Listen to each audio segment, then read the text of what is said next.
peuple que Dieu s'était choisi pour appeler un duel. Ça, c'est de l'intimidation. Hein? On l'a vu avec Serge il y a quelques semaines. Vous allez voir, c'est complètement différent ce que je vais amener ce matin. Goliath, 3,57 m de terreur. Ça fait 11 pieds 3 quarts. Wow! J'aurais aimé ça l'avoir dans mon équipe de basketball, comme centre avant. Il est même trop haut, il est obligé de se pencher pour mettre le ballon dans le panier. 80 kilos d'armure, 176 livres d'armure. Ça, c'est plus pesant que moi, là. Ça, c'est juste son armure. Sa lance seule pesait plus de 8 kilos, 18 livres. Wow! Lui-même pesait entre 270 et 340 kilos. On parle de 660 livres. C'est combien de fois Denis, ça?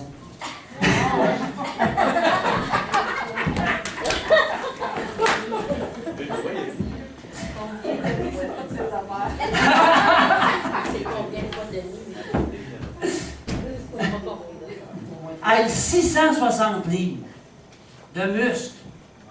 Wow! Il y avait vraiment une force qui était incomparable. Pas comparable à celle d'un homme normal.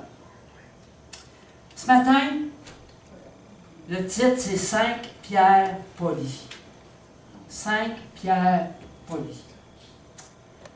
Allons voir dans 1 Samuel 17, 40.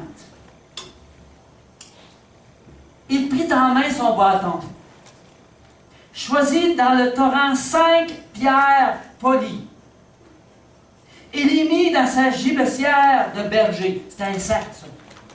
C'est sur le côté. Et dans sa poche. Puis sa fronde à la main, il s'avança contre le Philistin. De qui est-ce qu'on parle ici? Un jeune homme. Un jeune garçon.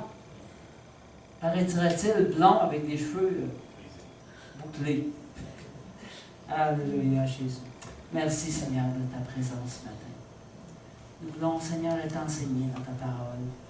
Cette parole, Seigneur, qu'on peut lire et relire. Et chaque fois, tu nous donnes des révélations. Seigneur, nous t'invitons, nous t'acclamons, Seigneur, de ce que tu es au milieu de nous. Et nous te remercions de ce que tu vas nous révéler des richesses de ta parole ce matin. Je m'efface devant toi afin de te laisser la place. Par Jésus, je te prie. Amen. Vous savez, quand on donne notre vie au Seigneur, on s'enligne d'habitude. On s'enligne pour venir aux assemblées. On s'enligne pour changer quelques affaires dans nos vies. Bien souvent, on arrête de fumer, on arrête de boire, on arrête de toutes sortes de choses. Mais, on n'a pas toujours un engagement. Un engagement soit dans l'Église, un engagement pour un témoignage, s'engager à témoigner auprès de nous. Vous savez que quand Jésus va revenir, tous ceux qui ne sont pas écrits dans le livre de vie, donc tous ceux qui n'ont pas reconnu qu'ils sont pécheurs, et qu'ils n'ont pas demandé pardon à Dieu, vont passer devant le jugement de Dieu. Et ça devrait, rien que ça, devrait nous motiver à parler aux gens qui sont autour de nous. Amen. Amen. C'est quoi mon engagement pour témoigner de l'amour que Dieu m'a montré, que Dieu a fait pour moi? Il m'a emmené à sa connaissance, puisque pour que j'arrive à ne pas passer devant ce jugement-là. Wow! Comment c'est grand? Quel est mon engagement par rapport au combat spirituel? Qui sait aujourd'hui qu'il faut combattre? Qui sait qu'il y a une guerre? Qui sait? Je veux dire, qui sait qu'il y a une guerre dans les lieux célestes? Et qu'aujourd'hui, le Seigneur t'a choisi pour combattre. Amen. Le bon combat de la foi. On parle de combat. On parle d'armure. Dans la parole de Dieu, là, la question de guerre est omniprésente. Il y a une guerre dans le ciel. Vous savez, on a tous un appel dans notre vie. On a tous un appel dans notre vie. Il y en a, ça fait des années, qui ne sont même pas encore rendus au premier palier. Ouch! Est-ce qu'on est des spectateurs ou est-ce qu'on est des participants? Est-ce que je mets en pratique la parole? Est-ce que chaque jour, je lis la parole jusqu'à ce que j'ai une révélation? Mort dans la parole. Amen. Amen. Est-ce que je vis par la foi? Est-ce que je déclare de ma bouche ce que la parole dit? Est-ce que je mets la parole en action dans ma vie? Tout ça, c'est des bonnes questions.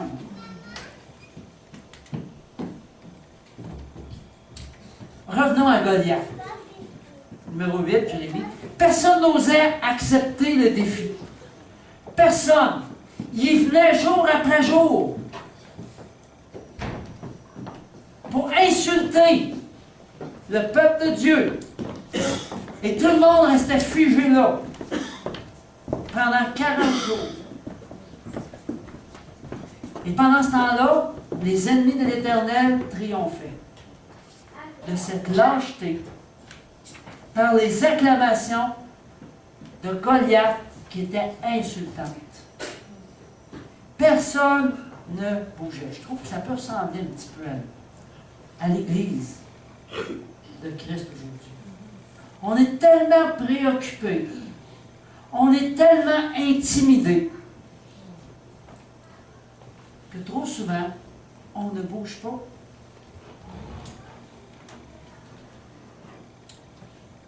Si l'Esprit du Seigneur s'était retiré de Saül et des siens, il reposait sur le jeune David.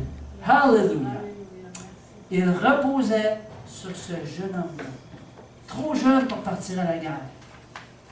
On sait qu'il était resté pour garder les brebis. Et son père lui a demandé de partir, amener la nourriture et voir ce qui se passait. Tout le monde pensait que l'armée était en train de se battre. Non, il était en train de s'écraser devant l'intimidation de Goliath. 1 Samuel 17, 45. David dit aux Philistins, parce qu'évidemment, David, quand il a vu ça, ce jeune homme-là, devant tous ces hommes de guerre-là qui étaient avec lui et qui étaient écrasés, lui il a dit, oh oui, il est en train d'insulter mon Dieu, je ne laisserai pas faire ça. Et voici ce qu'il a dit. Tu marches contre moi avec l'épée, la lance et le javelot, et moi, je marche contre toi au nom de l'Éternel des armées, du Dieu de l'armée d'Israël que tu as insulté. Marchons-nous dans la vie avec l'épée, la lance et le javelot au nom de l'Éternel. C'est bien facile de marcher par nos propres forces. Et c'est naturel. Pour marcher au nom de l'Éternel, ça demande un effort, ça demande une décision, ça demande une révélation, ça demande quelque chose qui va se passer dans notre caboche, dans notre tête, pour que ça puisse devenir quelque chose de concret, une action concrète. Amen.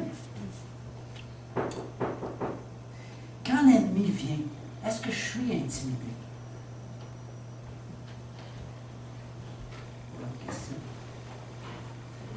Vous savez que tous ceux qui ont donné leur vie au Seigneur, ici ce matin, là, on est tous parmi ceux-là. Nous sommes l'Église du Seigneur Jésus. Nous sommes l'Église. Allons-nous nous laisser intimider, laisser défier sans dire un mot? Aujourd'hui, les gens rejettent du revers de la main tout ce qui est de Dieu.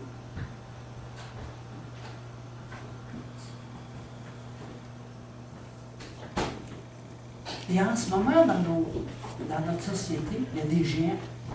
Le géant de l'humanisme. Voir l'homme comme Dieu. Ça, c'est l'humanisme. Le géant de l'ésotérisme. Le spiritisme, on prend avec.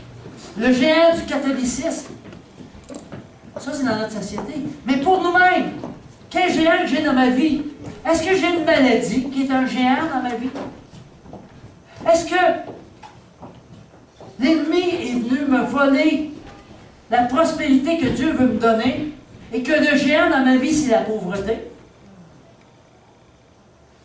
Est-ce que je suis intimidé, que je ne suis même pas capable de témoigner de l'amour de Dieu à ceux qui sont autour de moi? Est-ce que l'ennemi est venu me voler ma communication avec mon conjoint? On en a parlé tantôt. Est-ce qu'il est venu me voler? Parce que c'est lui, là. Ça ne dépend pas de lui-même. C'est l'ennemi qui vient. Si tu as vécu un divorce, ça ne dépend pas de toi. C'est l'ennemi. S'il est venu te voler, savais-tu que Dieu peut te redonner? Regardez Job. L'ennemi est venu voler.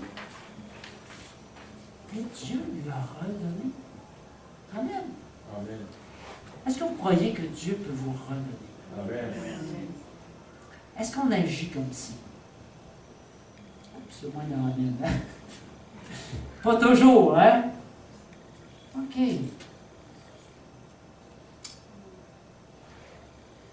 Sommes-nous prêts à nous tenir debout? Prendre nos armes du croyant et monter contre l'ennemi.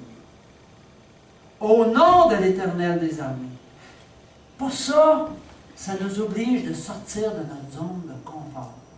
Comfort zone. Ah. Ouais, mais tu sais, je pars tous les jours pour aller travailler, je sors de ma zone de confort, je serais bien mieux de rester à la maison. Pour Dieu, est-ce que tu sors de ta zone de confort? Au hockey, on dit que la meilleure défensive, c'est l'offensive. Les Canadiens l'ont compris enfin cette année. Ça donne un peu plus de résultats. L'épée de l'esprit, qui est la parole de Dieu. Ça, c'est notre arme offensive. Est-ce que je l'utilise? Est-ce que je comprends même ce que ça veut dire? Prenez l'épée par laquelle combat le Saint-Esprit. L'épée par laquelle combat le Saint-Esprit. C'est-à-dire la parole de Dieu.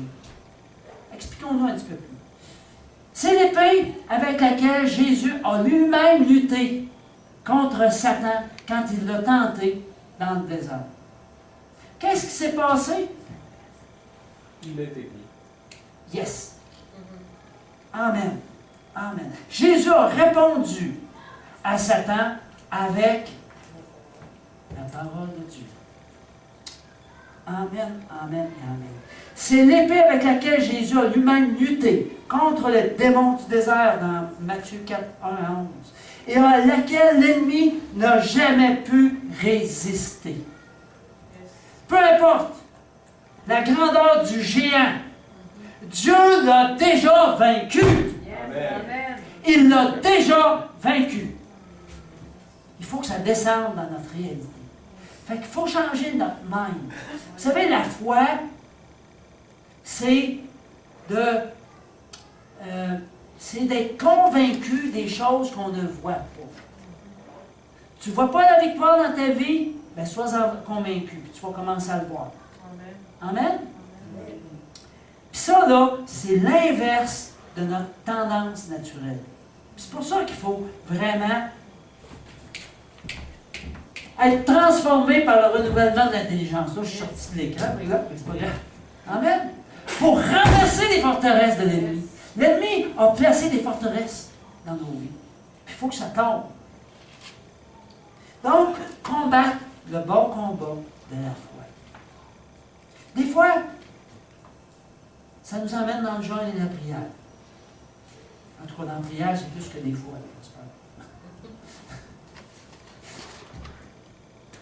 Seul, numéro 12, seul l'Esprit de Dieu peut nous donner de manier efficacement l'épée de la parole. Seul l'Esprit de Dieu peut nous emmener à manier correctement l'épée de l'Esprit. L'épée de la parole, dans le fond. Et nous rappelle au bon moment le passage convenable par lequel nous aurons la victoire. Pour cela, il faut que nous connaissions la parole. Amen. C'est pas dans ma tête. Le Seigneur a beau pousser, mais il pousse dans le vide. Amen. Que nous l'ayons, que nous la sachions, aidés du Saint-Esprit. Parce que si je ne l'ai pas médité, si je ne l'ai pas comprise, et dans certains cas, si je ne l'ai pas mémorisé, le Seigneur va pousser, puis il va pousser dans le vide. C'est pas parce que le Seigneur ne pousse pas, c'est parce que moi, je ne l'ai pas. Il n'est pas disponible en moi.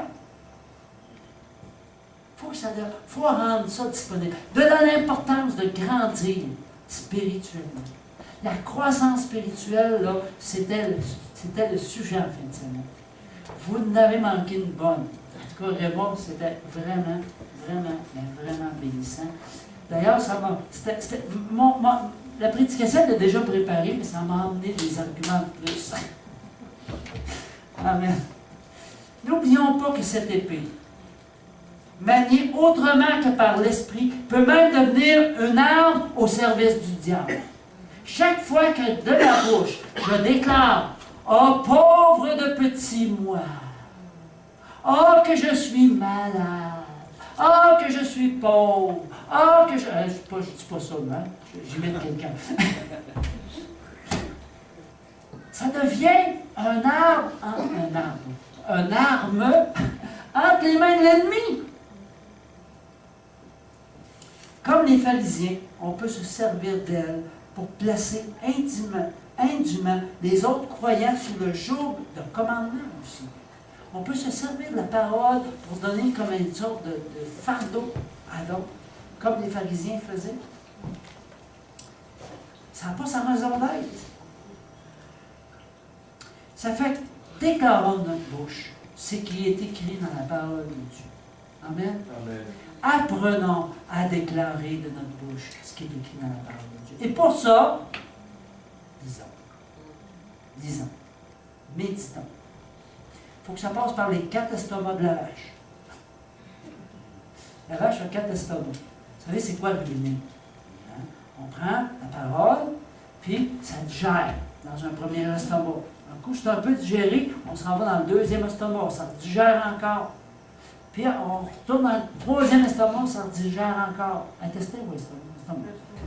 Puis après ça, dans le quatrième. La vache, c'est comme ça. C'est pour ça qu'elle mange tout le temps, pas de la gomme. Faites-vous en peu. Elle mange la vache. Elle est toujours en train de ruminer. La parole devrait être ruminée continuellement par les enfants. Amen. Amen. Soyons pas des vaches, mais... On n'est pas fait de dire. Amen. Ruminons.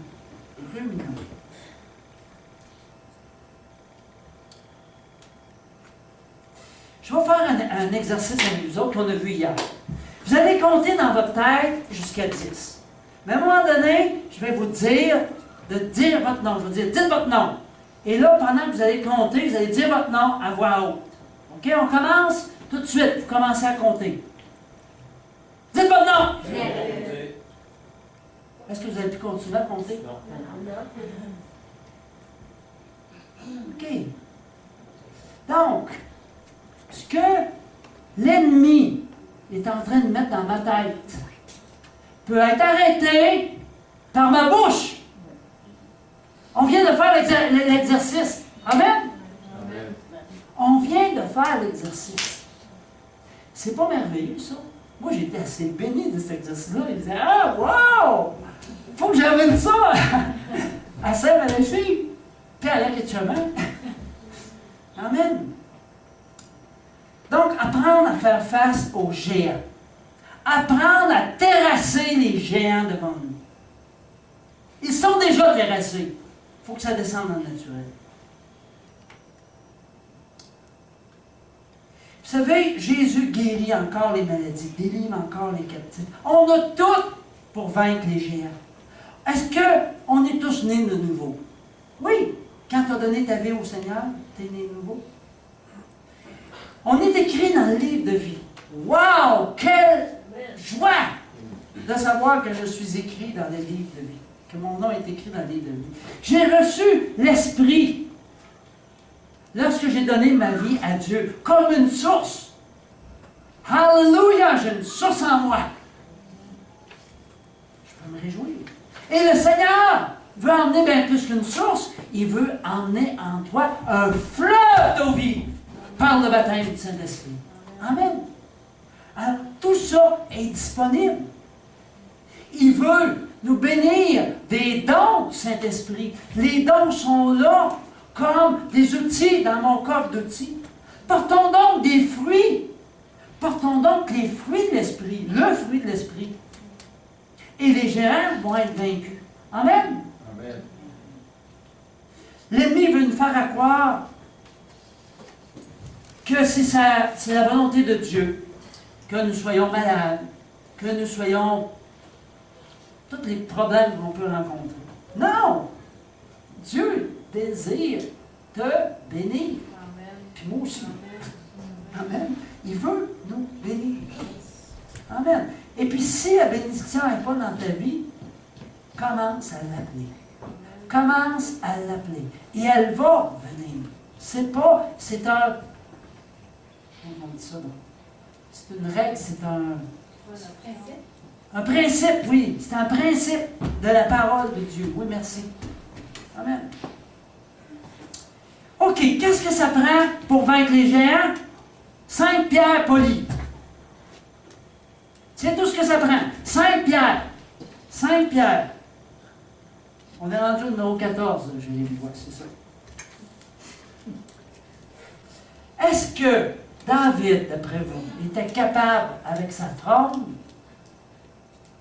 de lancer une petite pierre à une certaine distance de Goliath, puis de trouver exactement le point précis dans le front où ce que la pierre était pour tuer Goliath? Par lui-même? Impossible. T'as beau être adroit, là, mais écoute, c'est un point précis. Goliath avait beau s'être pratiqué et utiliser sa fronde contre des animaux, mais là, contre Goliath... Ah, excusez, David. Mais là, non, il s'agissait de ce géant-là. Il y a quelqu'un, à un moment donné, qui a dit, je comprends David, qui n'avait pas peur d'affronter Goliath. Il dit, regarde la cible qu'il y avait là. Je ne peux pas te manquer. Regarde la cible. Mais là, on parlait d'un point précis sur le front. Moi, je suis convaincu que le Saint-Esprit a pris cette pierre lisse-là et l'a dirigée directement sur le front. Au bon endroit. Amen? Amen. Le Saint-Esprit travaille pour nous. Travaille avec nous, on devrait dire. Amen? Le Saint-Esprit travaille avec nous. Apprendre à être conduit par le Saint-Esprit. David avait déjà utilisé sa fronde. On le sait contre des animaux. Il était habitué d'être conduit par le Saint-Esprit. Il était habitué. Il avait commencé avec des petites bêtes. Là, il se retrouve devant un grand, mais il dit, regarde, le Seigneur m'a déjà donné la victoire contre le lion puis contre l'ours. Ouais. C'est juste une plus grosse cible, c'est correct. Amen. Voyez-vous comment on peut voir les choses différemment? Il n'a pas regardé à la grosseur, il a pensé à la cible. J'imagine que c'est ça. Alléluia. Donc, il a utilisé sa foi.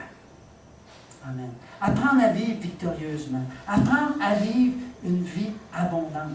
Accumuler les paroles de foi. Ça va bien en ce moment? Accumuler. Accumuler. C'est Rita qui me disait ça dernièrement. Elle dit, on devrait les accumuler pendant que ça va bien. Amen. Alléluia. Dans ta chipotière, tu les accumules. Ah oui, elle est pleine. Amen. Le jour où ça ne va pas bien, ben j'ai ça en réserve. Puis je les garoche à l'ennemi. Amen. Alléluia. Il a choisi 5 pierres polies. Vous savez que vous et moi avons été choisis. Je l'ai dit tantôt. Hein? Des fois, au début, on n'est pas polis. Vous Vous êtes d'accord avec moi? Amen. On est pas mal plein de poux. OK? Puis on est pas mal rugueux. Mais il ne nous a pas choisi pour remplir une chaise là, le dimanche matin. Il nous a choisi pour beaucoup plus que ça. Amen. Amen. Pour être victorieux et aider ceux autour de nous à devenir victorieux. Amen. Il nous a choisis pour le salut. Et nous sommes des pierres vivantes. Dis à ton voisin, salut pierre vivante. Salut, pierre vivante.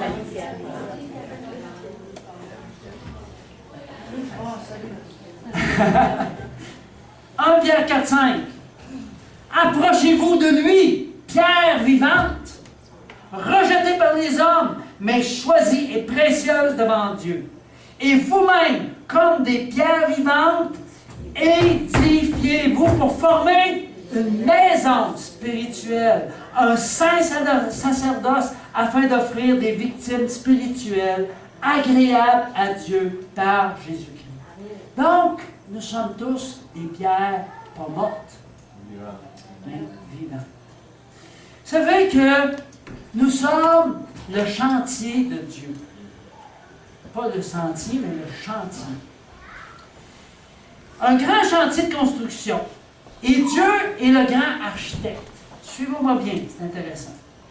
Le Dieu Tout-Puissant, c'est le grand architecte. Il y a un permis de construction sur la terre pour bâtir son Église. Amen? Amen. Et toutes les pierres qu'il trouve, il les utilise. Il n'y a pas besoin de pot de vin à l'hôtel de ville de Jérusalem. Il n'y a pas besoin de ça. Pas besoin d'enveloppe brune. C'est payé d'avance par le sang de Jésus. Payé d'avance par le sang de Jésus. Dieu a envoyé Saint-Esprit comme contremaître en chef pour la construction de son Église. Et j'aime ça. Le Saint-Esprit, c'est le contremaître. Alléluia. Et au moment où, vous savez que Jésus, avant de partir, il a dit aux apôtres, attendez, je vais vous envoyer un consolateur. Et là, à ce moment-là, vous allez pouvoir commencer l'œuvre pour laquelle je vous ai envoyé. Attendre. Jusqu'à quoi? Jusqu'à ce qu'il soit baptisé du Saint-Esprit. Dans la chambre haute où pas les apôtres, mais les disciples se sont mis à parler en langue, en d'autres langues. C'est là qu'ils ont reçu le baptême du Saint-Esprit. Et là, Pierre et les autres n'étaient plus les mêmes. Pierre est sorti avec audace, lui qui venait de renier le Seigneur Jésus 3 fois. Il est sorti avec audace pour témoigner de son amour pour Dieu auprès de 3000 hommes. Dans ce temps-là, qu'on ne fait pas les femmes et les enfants. Ça fait que tu es choisi et équipé. Tu es appelé à défier les géants dans ta vie. Et les géants dans la vie des autres autour de toi. Amen. Amen. Ça fait que nous sommes des pierres polies. J'ai dit tantôt qu'au début, quand on donne notre vie à Dieu, on est des pierres sales et rigueuses. Quand tu donnes ta vie à Dieu, tout de suite, la pierre est nettoyée. Il n'y a plus de boue dessus. Mais elle est encore rugueuse. Là, il y a l'âme. On dit que l'esprit est complètement régénéré. Mais il reste encore l'âme. L'âme, elle, il faut qu'elle soit polie. Il faut qu'elle soit transformée. L'âme, c'est le siège de nos émotions, de notre intelligence, de notre mémoire. C'est tout ça. Tout ce qu'on a vécu depuis notre enfance, ça, c'est l'âme. Et ça, il y a beaucoup de tâches, il y a beaucoup de brisures qui ont été faites par l'ennemi.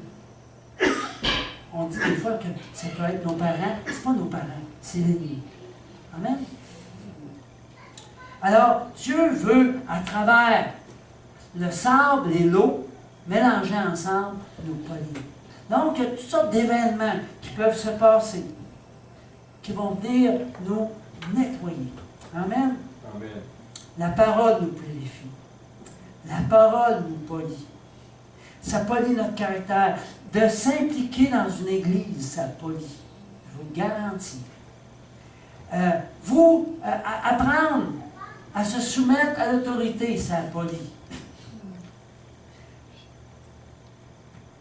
Et Dieu veut enlever toutes nos mauvaises tendances. Tendance à manipuler, à profiter, tendance à mal réagir, tendance à la colère, tendance à tous les fruits. Ouais, pas les fruits de l'esprit, mais les œuvres de la chair. Excuse, c'est pour ça que je suis mal parti avec fruits. Les œuvres de la chair. Amen. Dieu veut nous polir. Maintenant, ah oui, on a vu toutes les parties du corps de Christ. Retournons en arrière quelques. Il y a une tête, hein? La tête est Jésus-Christ. Et chacun des noms qui sont là, c'est nous autres. Il y a même une Ginette, là. C'est bon, ça? Il y a même une Hélène Marie, en tout cas. C'était peut-être 2 noms, hein? Puis il y a Joanne, il y a Jean, il y a Pierrette, il y a Louise. Il y a Claude. Il y a Daniel, oui. Amen. Donc, on fait partie du même corps. Mais c'est nous qui avons accès à la terre par les pieds.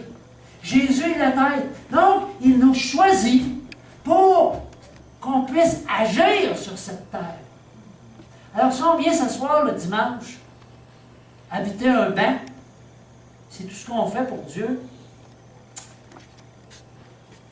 c'est pas grand-chose. Amen. Maintenant, comment être poli? Par Dieu. Polissage. Premièrement, il faut renoncer à ta vie.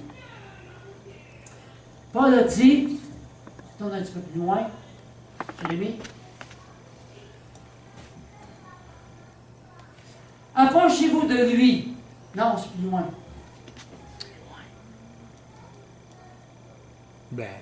Oui, c'est ça. OK, Galates 2:20. J'ai été crucifié avec Christ.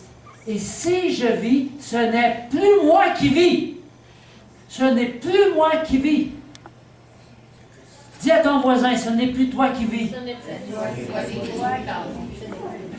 C'est Christ qui vit en moi. Donc dis à ton voisin, Christ doit vivre en toi. Christ même vit en toi. Et si je vis maintenant dans la chair, je vis dans la foi. Je vis quoi? Dans la... Ah, dans la foi. On a parlé ce matin, hein? Amen.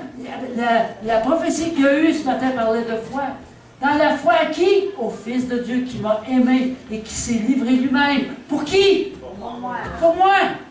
Donc, renoncer à notre propre vie. Ça veut dire mettre Dieu en premier. Amen. Ça ne veut pas dire de lâcher votre job. Mais ça veut dire que dans votre job, Dieu est présent. Amen. Et si vous avez une occasion de témoigner, vous l'utilisez. Si vous avez le droit d'avoir des loisirs, mais dans ton loisir, si tu rencontres quelqu'un et que tu as l'occasion de témoigner, mais le loisir ne doit pas venir en premier dans ta vie. Dieu doit venir en premier. Par après, la famille. Ça, on va l'apprendre bientôt. On va avoir un petit... J'ai de quoi te préparer depuis plusieurs semaines. Donc, Dieu, la famille. Troisièmement, l'Église. Quatrièmement, le travail. Et cinquièmement, les loisirs. On met de l'ordre. Puis on l'écrit dans notre agenda. On commence à l'écrire dans notre agenda, puis on le suit. Amen. Amen. Donc, premièrement, renonce à ta vie. Deuxièmement, les circonstances de la vie vont te polir. Ça, c'est clair. Si je prends, par exemple, une éponge, puis que je l'effoire, qu'est-ce qui va sortir? De l'eau. Êtes-vous sûr que c'est de l'eau?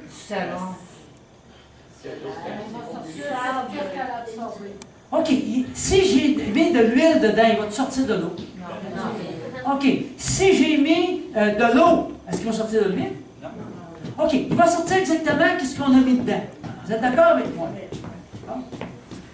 Alors, chacun de nous, on peut s'identifier à l'éponge. Et lorsque il arrive des épreuves, qu'est-ce qui sort de l'éponge? Ou ben non, sort. Ah ben, merci Seigneur. Tu t'occupes de mes enfants. Qu'est-ce qui sort de l'éponge lorsque on est en épreuve? C'est certain que si je me nourris de la télévision, j'ai rien contre la télévision. Mais si je me nourris seulement que de la télévision, puis que je n'ouvre pas ma parole de Dieu, qu'est-ce qui va sortir? Les mêmes choses que j'ai vues à la télévision.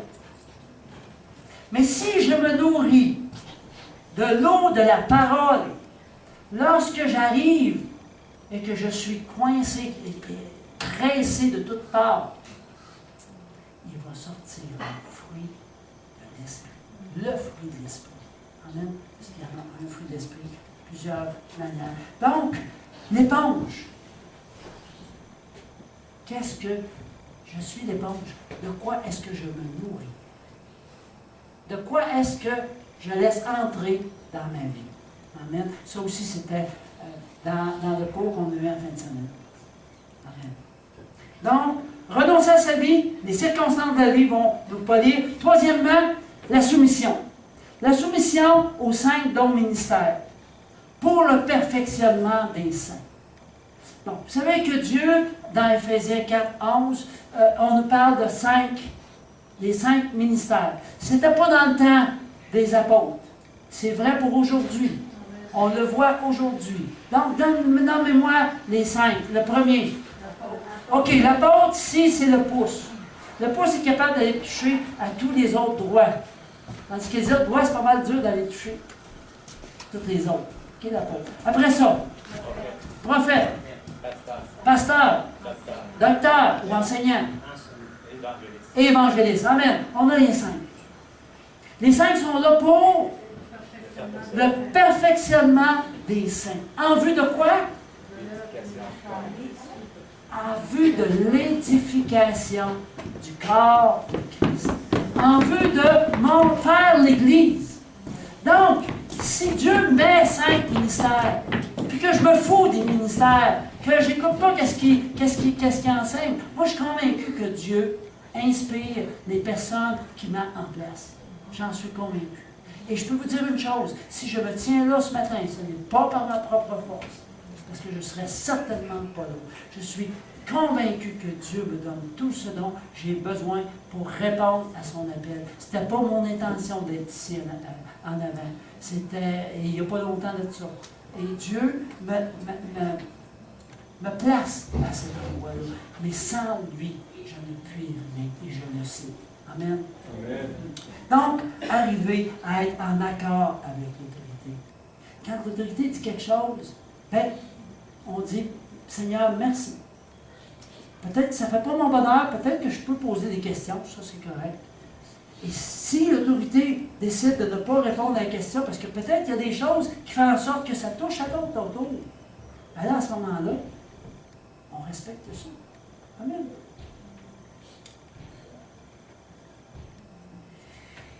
Oui, ok, ça c'est important. Je savais que j'avais quelque chose d'autre à dire à ce moment-là. Voyez-vous, ici, on a Dieu. Dieu, bien sûr, parle aux gens qui sont dans le ministère, et les ministères se doivent de regarder à Dieu, voir à Dieu.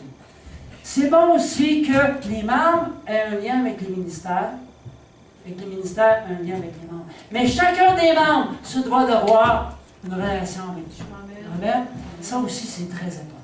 Alors, c'est merveilleux. En plus, on a plusieurs ministères, il y a plusieurs bords qui s'en viennent ici. Puis il y a plusieurs bords, il y a plusieurs bords qui vont de l'autre bord. Wow! Amen. Donc, renoncer à ta vie, circonstances de vie, soumission aux 5 dons du ministère et prier pour les gens dans le ministère. Amen. Amen. S'il vous plaît. Alléluia. Quatrièmement, et non le moindre, la croissance spirituelle. Si tu veux servir,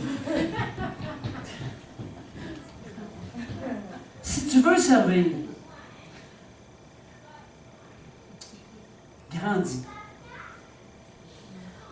Trouve une manière de grandir. Va chercher des cours, va chercher de la formation. Parce que si tu es encore au biberon après plusieurs années, c'est que tu utilises le biberon que le nouveau devrait avoir. Autrement dit, on est obligé de s'occuper de toi encore, alors que tu devrais être autonome. Tu devrais être en train de courir en avant. mais tu es encore au biberon par la couche. Laisse-moi te dire, aïe.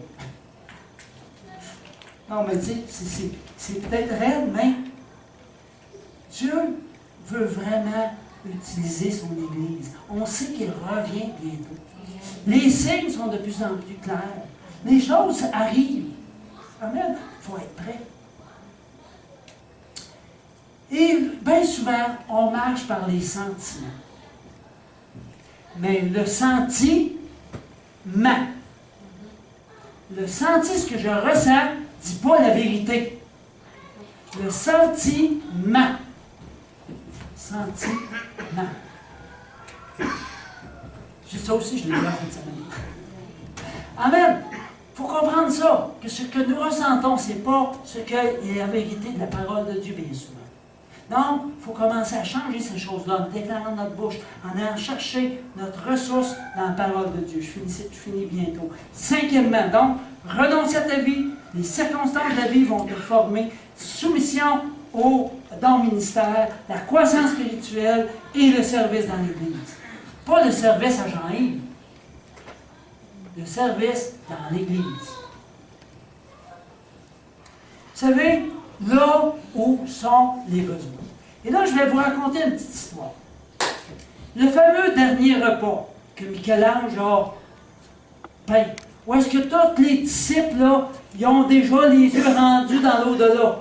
Tu sais, il a peint ça de façon wow. On pense que là, tout le monde était aux anges. Mais laissez-moi vous dire qu'est-ce qui s'est passé avant qu'il rentre pour prendre le repas. Au fait, qu'est-ce qui s'est passé pendant ce repas-là? Il était en train les disciples étaient en train de s'ostiner un petit peu. Puis de dire, bien, qui est les plus grands? Il était en train là, de se disputer un petit peu. On voit ça, je pense que c'est dans Luc. En tout cas, je les ai retracés, les versets, je les ai lus, mais je ne les ai pas écrits. Et puis, là, vous savez, dans le temps de la Bible, les gens marchaient sur des sentiers, puis, pas boueux, mais oui, des fois boueux, mais poussiéreux. Et lorsqu'ils arrivaient à la maison avant de manger, le serviteur, le plus humble de la gang qui était là, lavait les pieds des autres. Alors, nos fameux disciples qui étaient en train de se chamailler ensemble sont rentrés, sont passés devant la serviette, devant le plat d'eau, et sont allés s'asseoir pour manger. Vous savez ce qui s'est passé par la suite? Qu'est-ce qui s'est passé? C'est le Seigneur qui a fait la vérité. Aïe aïe! Aïe aïe! Et là, Pierre, il dit, non, non, non, non, Jésus, non, non, non, non, non, non, non, non. Jésus dit, regarde, apprends. Pierre, le sanguin aussi, je suis un sanguin aussi.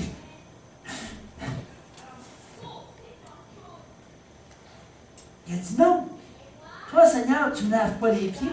Toi, le Seigneur a incité. Ah, il dit, tant qu'à faire, il dit, je vais te laver les pieds, je vais te laver tout.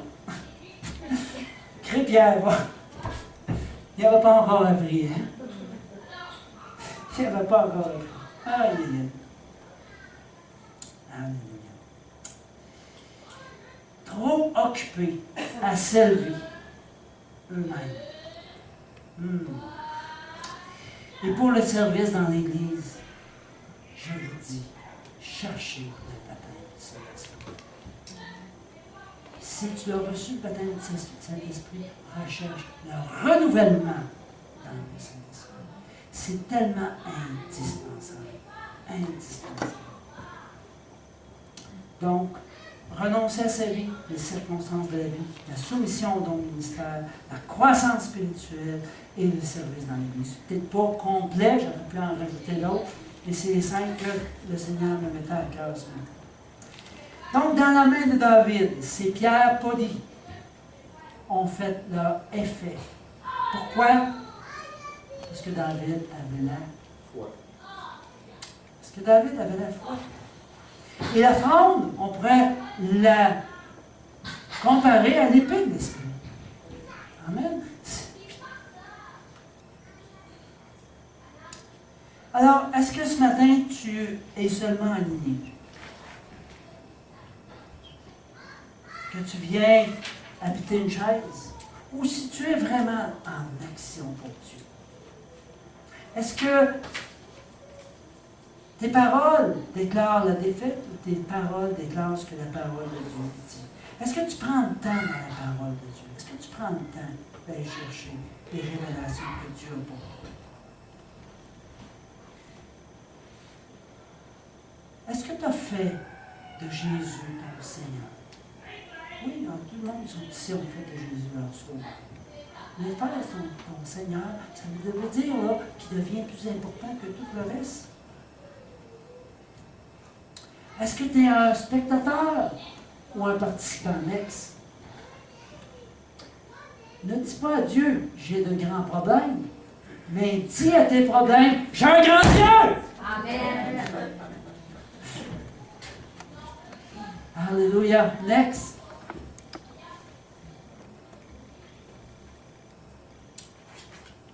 Devenons participants. Arrêtons d'être spectateurs. Dieu désire des pierres vivantes, pas des pierres assises. Des pierres vivantes. Next. Ici, voyez-vous, il faudrait qu'on trouve de nouvelles façons d'annoncer l'Évangile au monde d'aujourd'hui. Regardez-le l'air. La petite fille dit, et si on essayait de l'annoncer avec le sourire?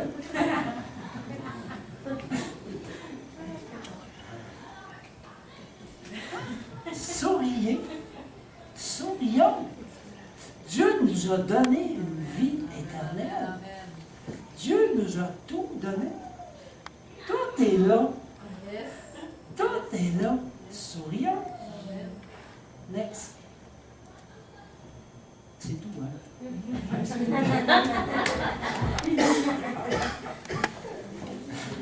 Alléluia. On va se lever. Merci, Seigneur.